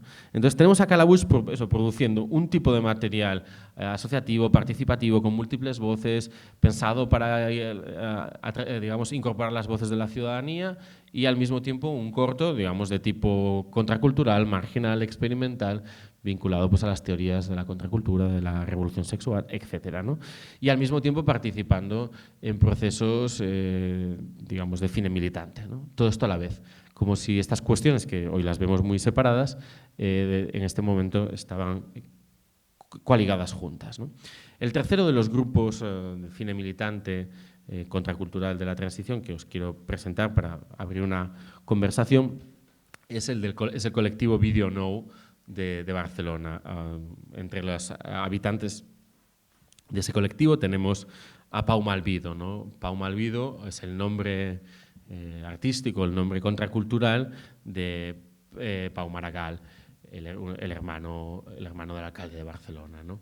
Entonces, Pau Malvido será una de las figuras claves de la contracultura catalana, porque él se vinculará a ese primer momento de distribución de redes de la contracultura internacional del underground en España, pero desde muy temprano. Pero él tendrá la capacidad, de alguna manera, de reflexionar sobre esa experiencia y de transmitírsela a la siguiente generación en el contexto de la transición después de la muerte de Franco, cuando se publica la revista catalana Star, que va a ser uno de los grandes órganos de la juventud contracultural de la transición. Y él elaborará esa serie de artículos, ¿no?, Nosotros los malditos, a lo largo de una serie de números donde, de alguna manera, hace balance de una década de experiencias y se la transmite a la generación siguiente, que sean aquellos jóvenes que tienen unos 20 años, a la muerte de Franco, que de alguna manera protagonizan las rupturas más fuertes de la transición. Pau Malvido pues será un viajero cósmico y físico, pensará todo este imaginario del Mediterráneo ibicenco, pero al mismo tiempo será un militante de distintos colectivos, y entre ellos el colectivo Video Now, ¿no?, que surgirá en la Barcelona transicional y planteará la posibilidad de un cine alternativo y de una información alternativa, ¿no? Estos dos conceptos, de nuevo, se vuelven a unir en este caso, ¿no? Un cine, digamos, hecho por todas y para todas, que de alguna manera es capaz de incorporar voces colectivas en su articulación. Entonces, esta cuestión, que hoy nos parece un poco anecdótica, ¿no?, de dar la palabra libremente a cualquiera, micros abiertos en espacios públicos de distinto tipo, en los barrios, por ejemplo, en la imagen de abajo, pues va a ser una novedad transicional, ¿no? Va a ser, digamos, construir la posibilidad tecnológica y política de conversaciones civiles en un contexto donde no existían formas de representación de las voces ciudadanas y formas de participación a través de la voz. Aquí tenemos distintos momentos, distintos cortos de Video Now. Arriba vemos una de las exposiciones de Ocaña, ¿no?, artista andaluz en Cataluña y activista, digamos, biopolítico y bioliterario, en uno de sus, digamos, openings, ¿no?, con estos fantoches que él fabricaba. No me voy a perder en esto, pero vamos, es una figura central del underground catalán. Y bueno, pues Video Now, digamos, deja un documento de todo este registro. Abajo tenemos una manifestación de bicicletas, ¿no?, que es una de las primeras, si no la primera manifestación de bicicleta hecha en España, y tiene que ver, bueno, pues con una discusión sobre el espacio público, sobre ecología, sobre sostenibilidad, sobre ciudadanía. Son experiencias de las cuales no tenemos ni siquiera relato, pero tenemos documento, ¿no? Y también Video Now va a trabajar en las Jornadas Libertarias de Barcelona en el año 77, en lo que es uno de los encuentros más importantes de esa cultura democrática en construcción, de esa democracia por venir, ¿no?, de la que hemos hablado, y va a grabar las discusiones en el Salón Diana a lo largo de las jornadas. incluso, bueno, pues también prácticas asamblearias, teatro, todo ese tipo, digamos, de momentos que tienen lugar en ese encuentro van a ser grabados gracias a las cintas de vídeo Now. Me estoy extendiendo mucho, simplemente voy a cerrar analizando un momento transicional que de alguna manera es la portada de ese libro que va a aparecer, ¿no? Que tiene que ver con una imagen que quizás habéis visto. Es una imagen icónica, quizás menos icónica, ¿no?, que la represión policial, o menos icónica que la manifestación del entierro de los asesinados en Vitoria, pero no menos vinculada al propio proceso de cambio político y cultural de la transición, que pone en primer lugar, desde mi perspectiva, ¿no?, la unión entre política y cultura, entre política y vida, esa especie de vértigo transformador que sucede en los años 70, que yo interpreto en clave de revolución cultural, ¿no? La idea de que en la transición va a tener lugar una nueva experiencia de la vida y de la historia que transforma radicalmente las relaciones entre cuerpos, entre espacios, entre sujetos. Esto se trataría de una toma nudista, ¿no?, del espacio público en el monumento, ¿verdad?, a Daoíz y Velarde en la Plaza del 2 de Mayo, en Malasaña, en lo que son las primeras fiestas recuperadas después del franquismo. El franquismo prohibió todas las fiestas populares y en el mes de mayo del 77, el 2 de mayo, después de una represión muy fuerte del 1 de mayo, el Día Obrero por excelencia, lo que sería la fiesta, ¿no?, del PC, ¿no?, pues de repente hay otro tipo de fiesta también transicional, otro tipo de fiesta de la vida en Malasaña, en un barrio que estaba amenazado por una operación urbanística, ¿verdad?, para arrasarlo, ¿no?, de alguna manera, de desarticular el barrio, construir un tipo de viviendas masificadas y que romperían toda lo que sería la estructura tradicional del barrio.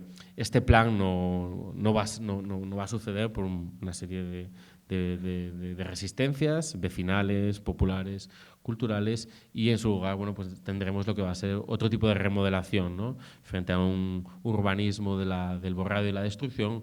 Luego experimentaríamos un urbanismo del capital cultural, un urbanismo, lo que llamaríamos gentrificación, ¿no?, y todo el proceso movida como, digamos, ¿no?, otra entrada hacia el capitalismo en este barrio, ¿no?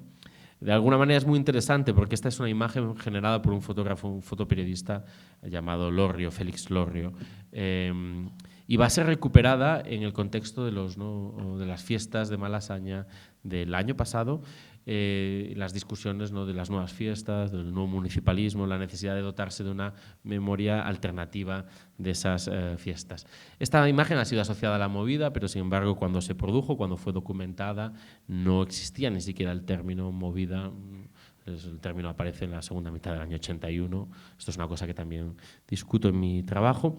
Pero es interesante porque en estas entrevistas estos jóvenes, digamos, asociados al nuevo municipalismo van a hacer un trabajo de reconstrucción de memoria y entrevistan al fotógrafo. Y el fotógrafo está convencido de que la imagen es de 1976, ¿no? Es una imagen que se asocia al comienzo de la democracia, ¿no? A la muerte de Franco, pues claro, tiene que ser en el 76, Franco muere en el 75, no.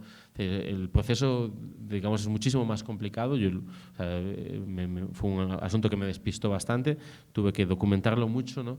Pero digamos que es ese doble desplazamiento, por un lado, la asociación de esta imagen con una cultura que sucede 5 años después, ¿no?, llamada movida, asociada al triunfo del PSOE y a otro tipo de proyecto de goce, otro tipo de proyecto de ocio, otro tipo de proyecto de cultura, y al mismo tiempo la imposibilidad, digamos, de la propia memoria del autor de esta imagen de reconstruir, digamos, su propia experiencia y su propia participación y las coordenadas de su participación en ese evento, ¿no? Os voy a leer simplemente como una página y media del libro, analizando la imagen, y abrimos la conversación. Muerto el dictador, el cuerpo desnudado se convierte en un emblema de lucha por la libertad a un nivel totalmente visceral, biopolítico. De ahí viene la reclamación por las fiestas populares, los carnavales, el uso comunitario del espacio público, la recuperación de las antiguas formas de comprender el festejo como un arte donde pasado y presente se unen y reinventan. Así, en el 2 de mayo de 1977, grupos de jóvenes tomaban sus propias fiestas protestando contra el plan Malasaña que buscaba partir el popular barrio céntrico y, de paso, la identidad de sus habitantes con una gran vía diagonal que permitiría parcelar el barrio de Maravillas para después masificarlo a través de grandes edificios de viviendas, un gran proyecto especulativo que acabó siendo parado por la alcaldía de Tierno Galván gracias a luchas vecinales y juveniles de una década, otra de esas victorias ciudadanas provisionales propias de la transición. Y ahora cito a Moncho Alpuente. En las primeras fiestas populares del posfranquismo, un pim-pam-pum exhibía monstruosos bloques de edificios que representaban el futuro del barrio, según el plan Malasaña, un futuro que podía ser abolido con 3 pelotas de trapo. Recordará con la distancia de 10 años Moncho Alpuente desde un futuro alternativo que aquella lucha hizo advenir, el de la ciudad de la movida, al que dedicamos el último capítulo del libro. Pero entonces, en 1977, la multitud se subía sobre la estatua de los héroes del 2 de mayo, que soportaron impávidos que sobre sus dignas cabezas una pareja de adolescentes se desvistiera, animada por los apocalípticos gritos de ánimo de una muchedumbre que nadie sabía de dónde había venido. A follar, que el mundo se va a acabar, creando una de las imágenes icónicas del periodo, capturada por el fotógrafo Félix Lorrio, miembro del equipo Yeti, e inmediatamente reproducida en la prensa nacional y extranjera, y que me ha parecido importante elegir como la portada del libro. Continúa Alpuente. Los niños y los jóvenes atravesaron las verjas de hierro que rodean el monumento a los héroes y treparon sobre sus efigies de piedra. Fue un joven de barba rala y descuidada greña el que inició el simbólico striptease, pero las masas exigían más y pedían a gritos una presencia femenina sobre el podio. Minutos después, una quinceañera rubia escaló trabajosamente la cima para seguir la ceremonia. La chica se cayó y se rompió un brazo. Toda una metáfora de la transición. La escena es conocida, pero su significado no. Se ha querido convertirla en un icono de la movida, pero no lo es porque ni siquiera existía el término. Es un icono de una transición cuya memoria se ha hurtado, una de las imágenes que mejor expresa los horizontes de una democracia por venir. En la imagen de Lorrio se puede ver a la juventud trepando por los cuerpos en piedra de los héroes del 2 de mayo, recuperando así de forma popular un imaginario de la revuelta secuestrado por el Estado. Pero para poder ver a la policía rodeando la plaza, hace falta la memoria. Esa noche la plaza estaba abarrotada, pero la policía la rodeaba. Al rato ella resbaló y se partió un brazo. A la media hora la policía empezó a cargar con gases y pelotas de goma. Lo único que pudimos hacer fue tratar de salir de la plaza evitando que nos detuvieran, dirá el propio fotógrafo, entrevistado por un periodista casi 40 años después, en un contexto donde se intenta recuperar algo de aquel espíritu de las fiestas madrileñas. Y hace falta también el testimonio, en este caso el de Eduardo Aroibars, quien nos recuerda que las fiestas del 77 fueron suspendidas por la acción represora de la policía después del trabajo de semanas de preparación de un intenso programa por parte de colectivos de jóvenes y asociaciones de vecinos, grupos musicales, cantantes, teatro experimental e infantil, baile popular durante 8 días. Los festejos formaban parte de una cadena de luchas mayores. Los primeros actos se celebraron al caer la noche del 1 de mayo, reprimido con dureza, y al día siguiente un gran número de personas se reunía en la plaza. Había agentes con pegatinas de agrupaciones democráticas, legales e ilegales, y mensajes con protestas contra la ley de peligrosidad social. Había diversión y libre contraste de opiniones, lo que vendría siendo una fiesta democrática. Pasadas las 12, 2 personas se subieron a la estatua entre gritos de «El pueblo, desnudo, es más cojonudo». No se trató de ninguna provocación, de ningún acto de violencia, sino de una manifestación espontánea de expresión corporal. Entonces apareció la policía, concretamente la Brigada de Antidisturbios, que actuaron con aplastante eficacia. Cargaron contra la multitud de hombres, mujeres, niños, jóvenes y mayores en la plaza y por las calles adyacentes. Bombas de humo llegaron incluso a entrar en el drugstore de Bilbao y el café comercial. Al día siguiente, el 3 de mayo de 1977, los vecinos volvieron a sus fiestas y la represión fue aún mayor, con heridos por bala de goma y detenciones. Para Aroibars, el gobierno trataba de hacer de Madrid una ciudad inhabitable donde cualquier atisbo de espontaneidad creadora o de expresión popular libre quedase inmediatamente aplastada. Y simplemente decir, ¿no?, que para entender qué significa el trabajo de la contracultura, no queda ningún rastro material en el archivo de la violencia policial. El único que he podido encontrar, no se puede ver, es en la revista Ajo Blanco, donde, no sé qué ha pasado en el PowerPoint, donde, bueno, básicamente os lo puedo describir. Es interesante que el único rastro, ¿no?, que se puede recuperar no se puede ver, ¿verdad? Pero yo lo tengo en mi imagen, donde intervinieron esta imagen para poderla publicar en Ajo Blanco. Como no podían publicar zonas públicas, entonces pintaron 2 monigotes de policías con la porra tapando las zonas públicas, ¿no? Entonces, de alguna manera, como inflexionando y recuperando, documentando a través de la intervención poética de una imagen la memoria y la historia. Bueno, pues esto es lo que os quería contar y ahora nos ponemos a hablar todas.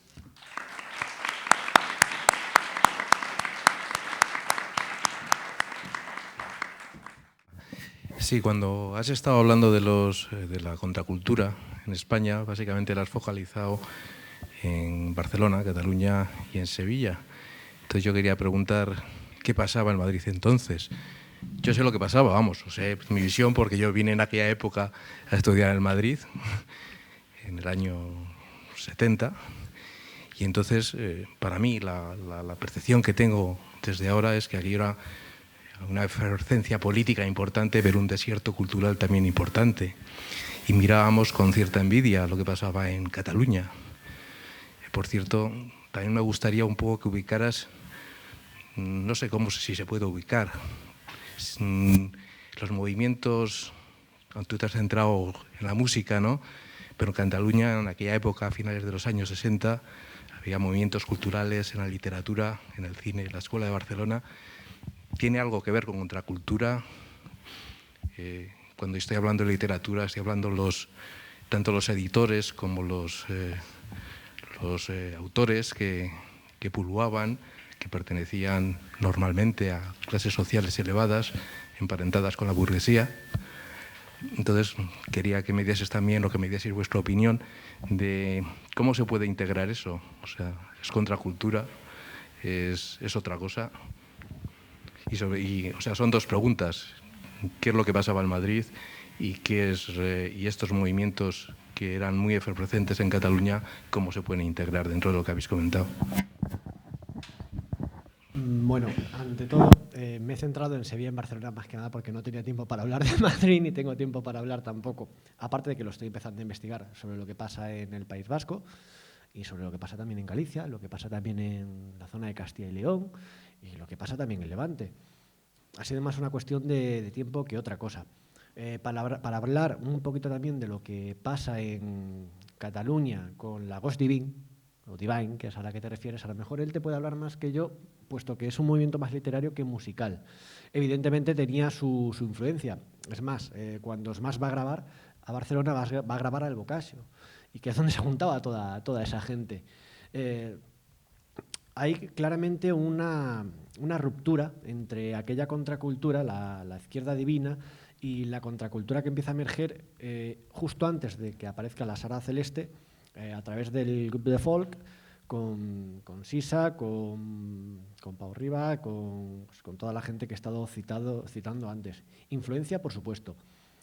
Siempre se han definido a esta gente, la que comienza en el grupo de folk, como opuestos, en cierto sentido, a lo que era la Ghost Divine.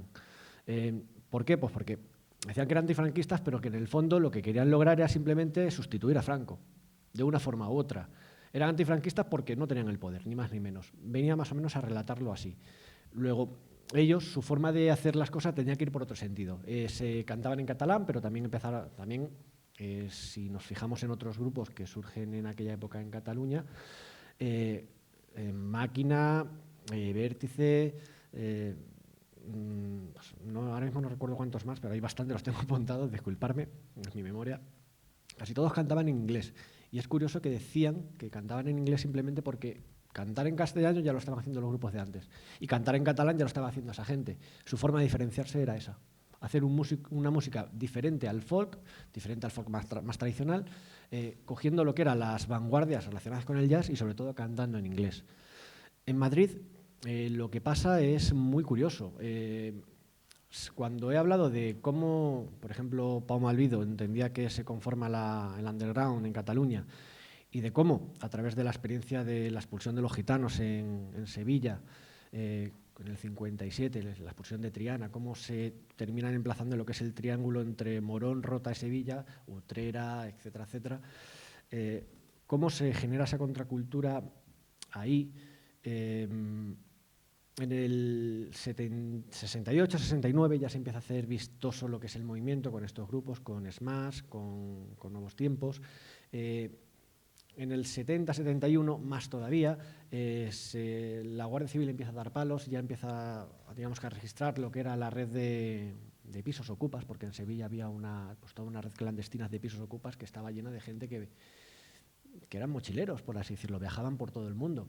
Que es ahí donde se juntaban también los sevillanos con gente que venía de otros países. Es ahí donde confluía todo. No solo era una cuestión de la música que ponían las bases y que el franquismo no podía tapar, no podía censurar. No pasaba lo mismo como con las películas, que el doblaje al fin y al cabo te lo cambiaban y lo pasaban. Los libros, si querían, pues no te los publicaban, o si los traducían, pues le ponían otra cosa. Pero la música, las bases de Morón y de Rota, pues no se podía tocar.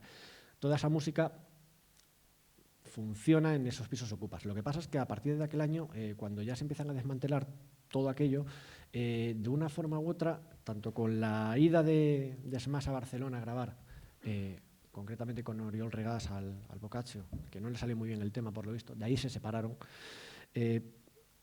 Por otro lado, el grupo Nuevos Tiempos se separa, Jesús de la Rosa empieza a viajar, la gente se va de Sevilla, de repente, de alguna forma, en Madrid empieza a producir todo lo que se produjo en Sevilla en aquellos años.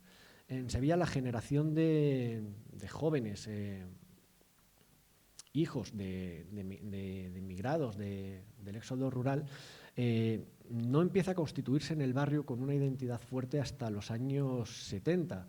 Eso ya a lo mejor me lo puedes explicar tú mejor que yo. Creo que es así, y que no es por ese motivo hasta que Madrid en los años 70, sobre todo también con lo que se cuece en la Plaza Santa Ana, en el Bar Alemán, no se empieza a juntar pues todo lo que se empezó a producir en Sevilla y en Barcelona antes. No me ha dado tiempo a llegar a ello, pero evidentemente hay muchos grupos muy influenciados por el folk de la gente que ya estaba, de la gente norteamericana, de las bases de aquí, que también estaban aquí en Madrid, que se empiezan a juntar en aquellas zonas. No sé si he contestado bien a la pregunta o me he extendido demasiado. Siempre hay relación. Conforme mi sensación o mi percepción es que conforme Sevilla acaba, empieza Madrid, mientras que Barcelona de una forma va continuando hasta los años 70, ya cuando, pues, digamos que toda la movida de la contracultura empieza a agotarse un poco, se empieza a agotar su música y empiezan a salir otras músicas del underground. Gato Pérez, que tenía un grupo de rock progresivo psicodélico, de repente se pasa a hacer rumba.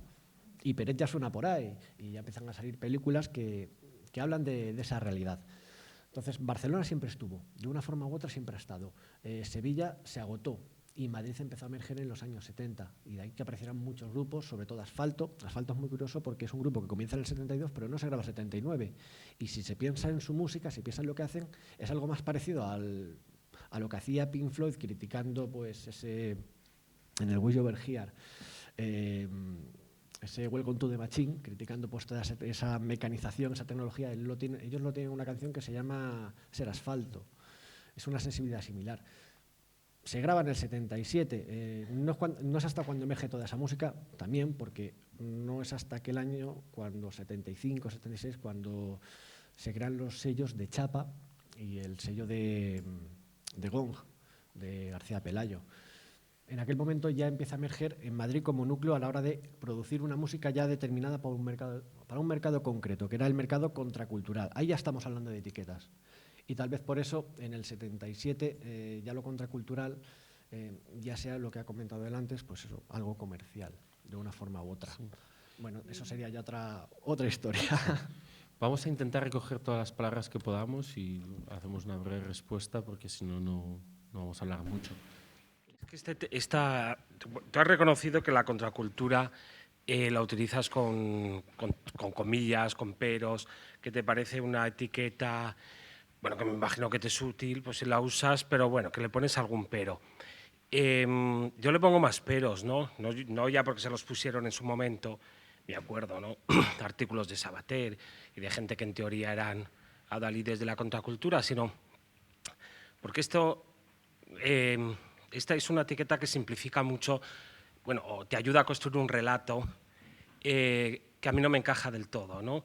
Tú pones esta contracultura opuesta a una cultura que sería hegemónica, que además le das una continuidad que a mí me parece injustificada, ¿no? Del franquismo, yo qué sé, te da lo mismo el 77 que el 79, te da lo mismo el 2 de mayo, en las fiestas con el ayuntamiento franquista que con Tierno Galván.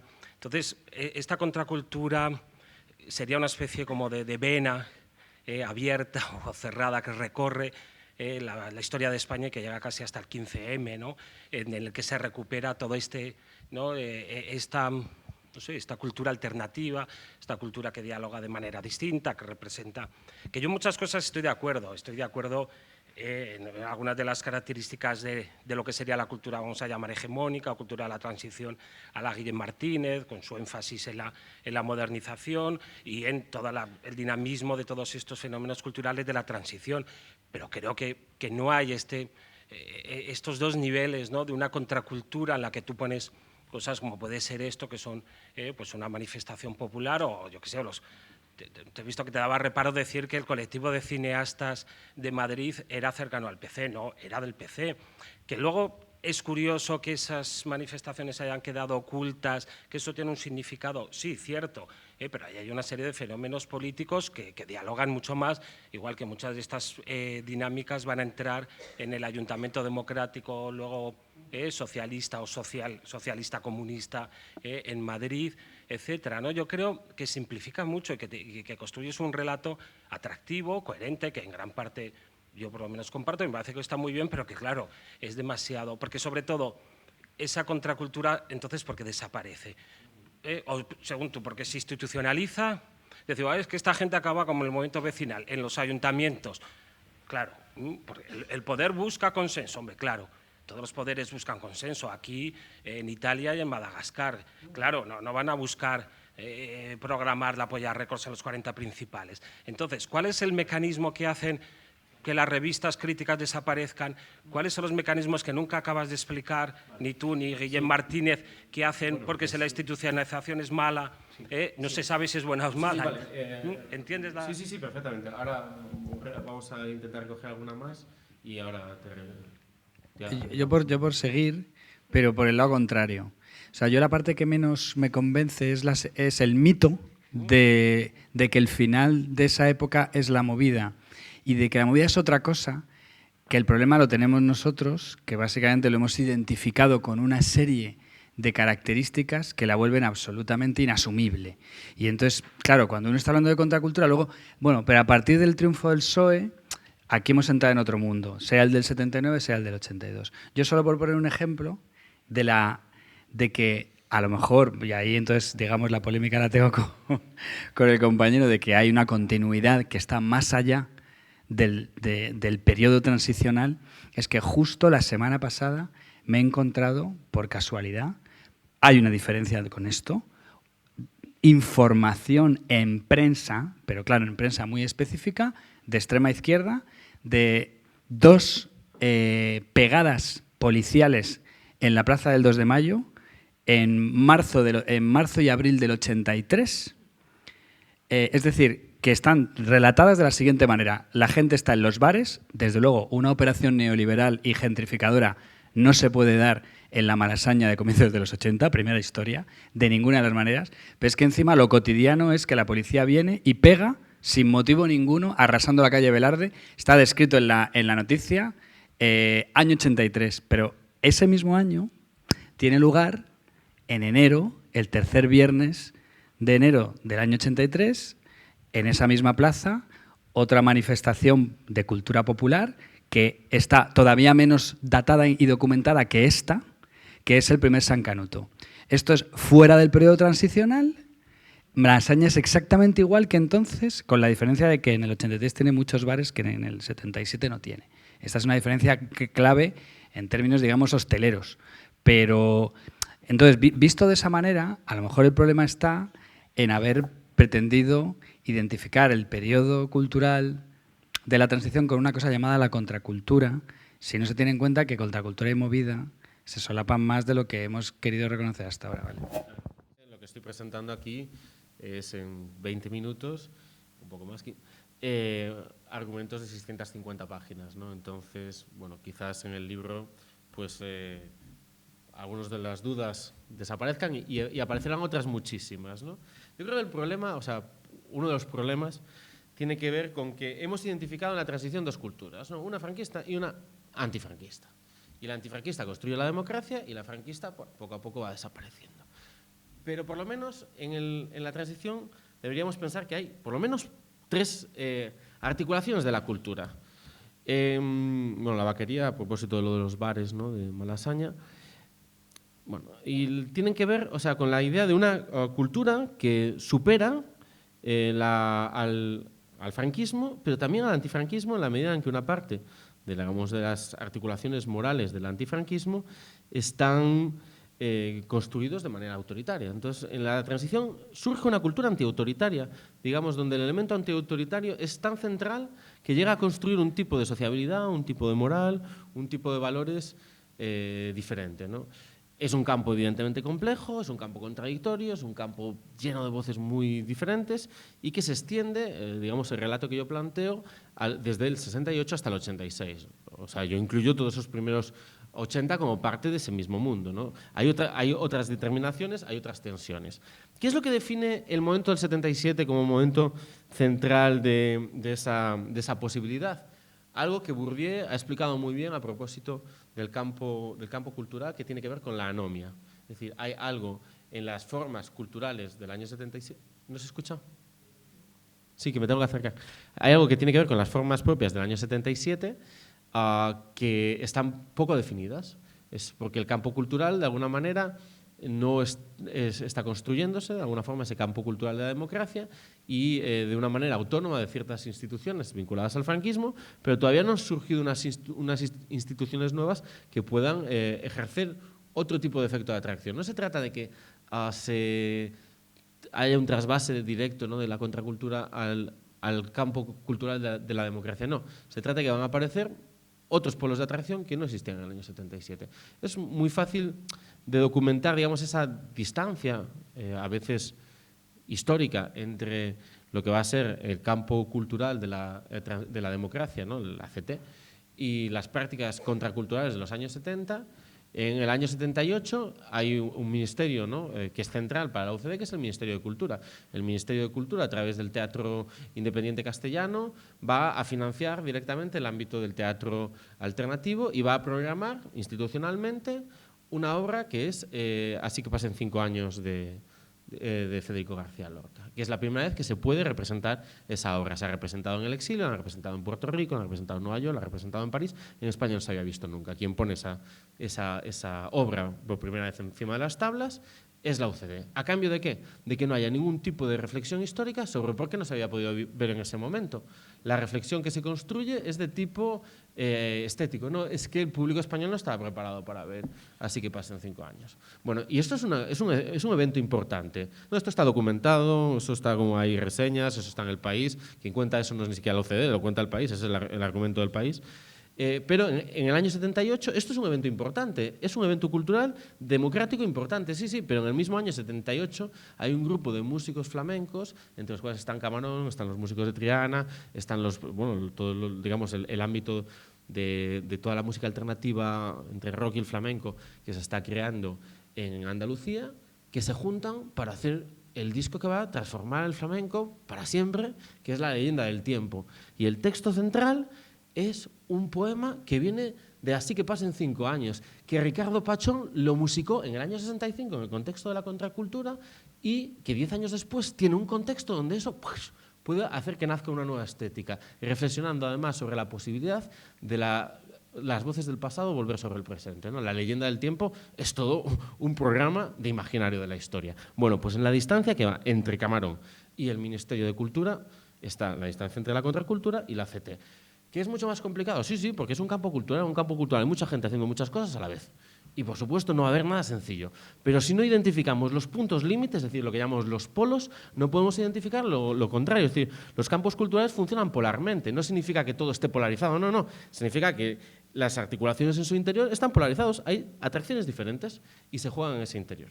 Sobre la otra cuestión muy interesante, la literatura es central. La literatura es central a todo el programa de la contracultura, de las culturas alternativas, de la imaginación de la vida democrática.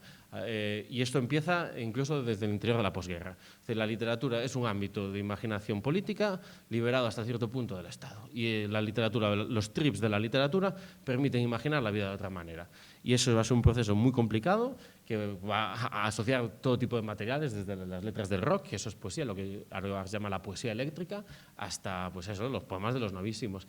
Digamos, de alguna manera, la literatura va a suponer la posibilidad de liberar la vida de las determinaciones estructurales del franquismo, por ponerlo así muy en bruto. Yo articulo un concepto que es el de la bioliteratura frente a la biopolítica, de la capacidad de la estética de reinventar el mundo. O sea, cuando de alguna manera no tengo las herramientas para transformar la realidad, ¿no?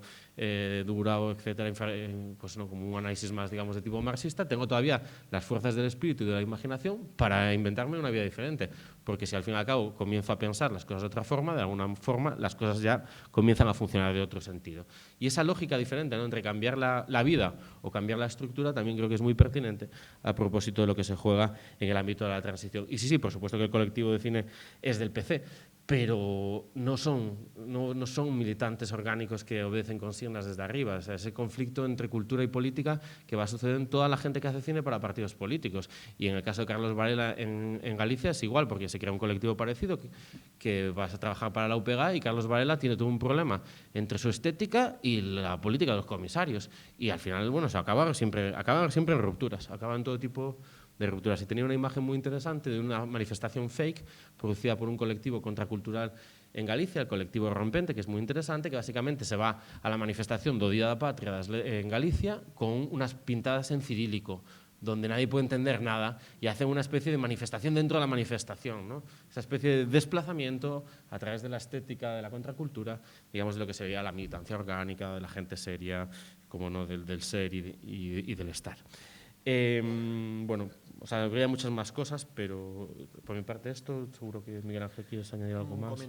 Simplemente comentar algo rápido. A lo mejor en 20 minutos hemos dado una imagen de que la contracultura es algo continuista y totalmente contrario a esa idea. Podemos hablar de varias contraculturas en un mismo momento y operando de forma paralela. En mi opinión, yo la contracultura de la que hablo, el underground, en el año 68, emerge con unos determinados elementos, unas determinadas estructuras. Conforme llega a los 70, hablo de contracultura, pero es que también cambia, ya no es la misma que en el año 68, ya se va modificando. Si empezamos a hablar del año 75, la contracultura del año 75 ya ha cambiado sus formas de ser. ¿Por qué? Pues porque ya hay todo unas prácticas culturales que se han innovado y hay otras que se han desechado y otras que se han vuelto a innovar. Hablamos de en forma continuista porque es sencillo y parece fácil a la hora de ir enlazando cosas, pero lo importante, yo soy en este sentido muy Foucaultiano, es saber diferenciar qué es lo que rompe una y qué es lo que rompe otra, cuáles son sus derivas. Yo creo que en un principio, cuando emerge la movida madrileña, cuando aparece Cacá Deluxe, es contracultura. El problema es cuando luego esa contracultura se estiliza. Este concepto es de George Simmel, en el malestar en el concepto de tragedia de la cultura moderna.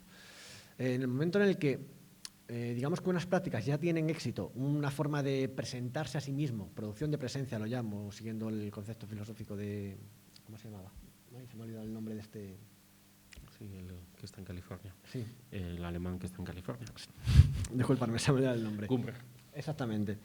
En el momento en el que ya ciertas formas de estar en el mundo, de producir la presencia en el mundo, se estilizan y se copian, aparece una industria que copia esos elementos, dice cómo tiene que ser un modelo ideal y de repente empieza a producir elementos en esa línea.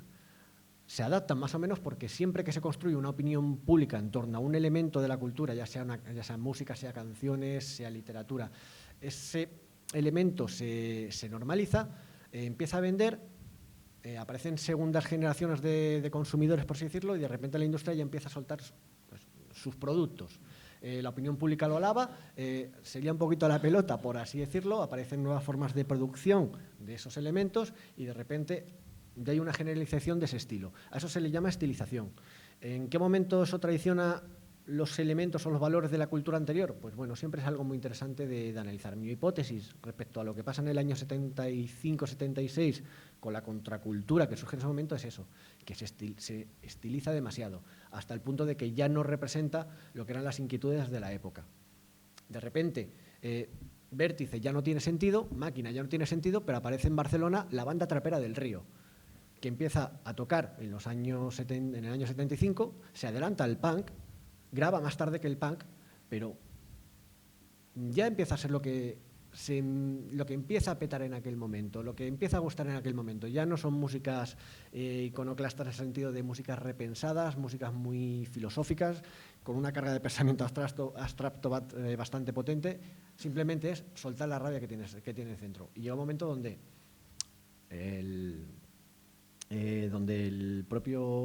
la propia música punk pues también se estiliza. Y de repente te empiezas a encontrar camisetas de los Spearstone en el H&M. Así funciona la cultura. Y es la tragedia de la cultura moderna, que es como lo relataba Simmel. Siempre va a haber contracultura. Había un señor que se llama Ken Goffman, que tiene un librito que se llama La contracultura a través de los tiempos. Y lo que viene a exponer es que siempre ha habido contracultura. Simplemente que los parámetros de esa depende de cada momento, de cuál es la cultura oficial, de cómo después cultura oficial con contracultura se va normalizando, generan un nuevo campo cultural y genera su antítesis. Bueno, sí, seguimos un poco la lógica hegeliana, pero tiene sentido entenderla de esa forma. Siempre ha habido contracultura y siempre la va a haber. Bueno, yo sería un poco menos metafísico, transhistórico. O sea, a mí me interesa mucho más la especificidad concreta de la transición. Creo que, curiosamente, lo que hay es discontinuidades. O sea, hay continuidades, pero las continuidades significan la capacidad de las formas de volver en el tiempo. Y, evidentemente, creo que el 15M ha supuesto una reflexión muy importante sobre otras maneras, ¿no?, de imaginar la historia, y el hecho es que en la Puerta del Sol están los poetas de la contracultura. Eso es un hecho objetivo, ¿no?, un hecho de archivo, un dato empírico, ¿no? Bueno, pues nada, quizás podemos seguir conversando fuera. Muchas gracias por la paciencia.